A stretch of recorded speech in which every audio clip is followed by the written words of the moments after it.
Here it is. The engine from my 2010 Prius. It's on the shelf. I'm going to take you through a quick description of some things that happened to this engine and how I fixed it. Pretty simple process. I end up buying a JDM engine to replace this one, and just want to talk about a few things, a short video on my experience with the JDM buying process and with a couple things to watch out for when actually swapping your Prius engine. So stick it out, and hope you learn something. Well, you can see I've got a new engine here. I put this in. Actually, I picked it up on a Saturday, tore out the old one as soon as I had the new one in hand. It took about 6 hours to take the old one out. That was my first time doing it. And it took approximately that long to put the new one in. This is a Gen 3 Prius engine. It's a JDM motor. If you go look online, it's everything from the greatest thing on earth to total scam. So considering that my old motor had 260,000 miles on it almost, I really didn't want to replace the head gasket in there. The pistons, it was burning a little bit of oil. The pistons and the rings would need to be changed. The head could be warped. The bearings could be going out. And it just didn't make a lot of sense to rebuild that motor. But these JDM motors, and whether you believe it or not, they say they've got less than 60,000 miles on them. And I actually went in person to a place in Chicago to pick this motor up, and I tend to believe it. I looked at the conditions of the motors. They all look very clean. I pulled plugs. You can't do compression on these hybrids because there's not really a starter to turn over or anything. But I pulled plugs. I looked at oil. I looked at, pulled a sensor to see if there's any shavings on it. If you look at, the sensors there that have magnets on them.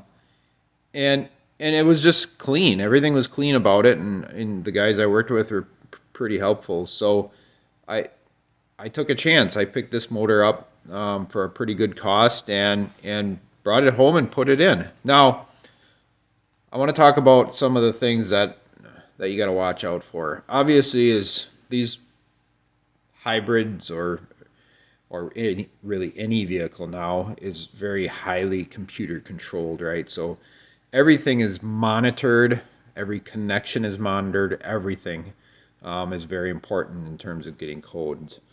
And what happened for me is when I was pulling the old motor out, I got a wire that goes to the air compressor, which is down below here.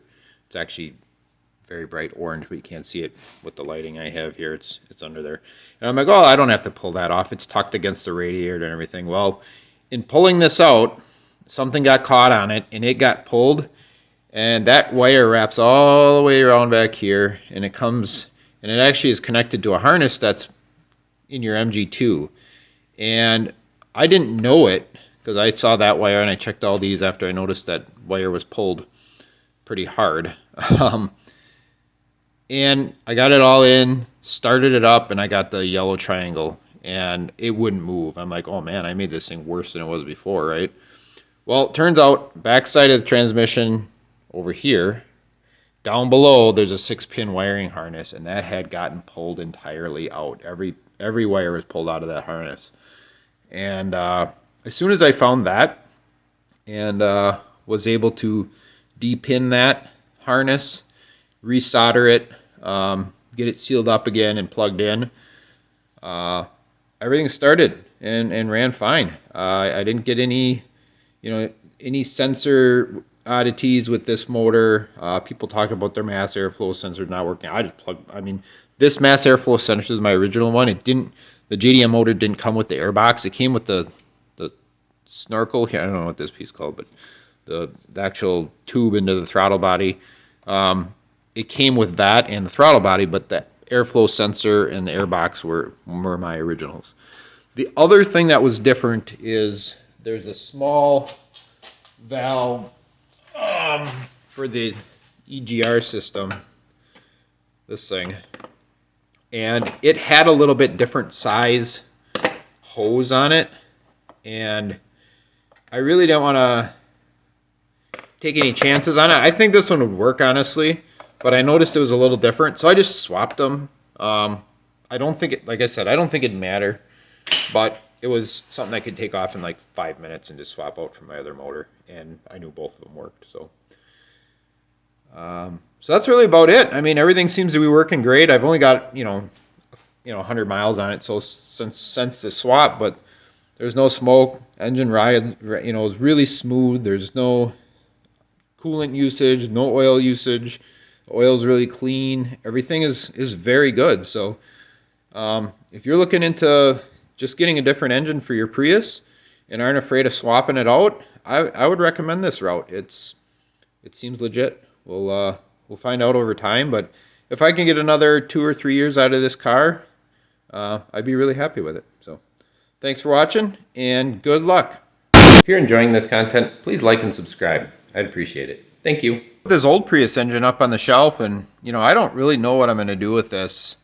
It's a good engine other than the head gasket right now. It needs to have its intake manifold cleaned up a little bit.